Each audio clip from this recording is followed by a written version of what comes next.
Hi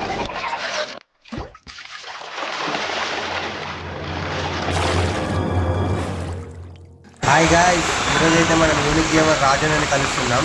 morning లేవగానే call వచ్చేసింది భయ, రాజన్న కేపీహెచ్పిలో ఉన్న హజిల్ లైఫ్ స్టైల్కి వస్తున్నాడని తెలిసి దన్న స్టార్ట్ అయిపోయింది అక్కడికి. నేను వెళ్ళేసరికి రాజన్న అయితే ఇంకా రాలేదు. ఒక 10 to 15 minutes వెయిట్ చేశాక రాజన్న అయితే ఫైనల్లీ వచ్చేసాడు. నేను ఎక్స్పెక్ట్ చేసింది ఒకటైతే ఇక్కడ చూసింది అయితే ఒకటి.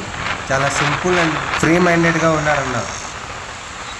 సో ఈ వీడియోలో మనం రాజన్నతో కలిసి ఏం మాట్లాడాం, ఏం చేసాం, రాజన్న ఏం తీసుకున్నాడో తెలుసుకుందాం. Let's start.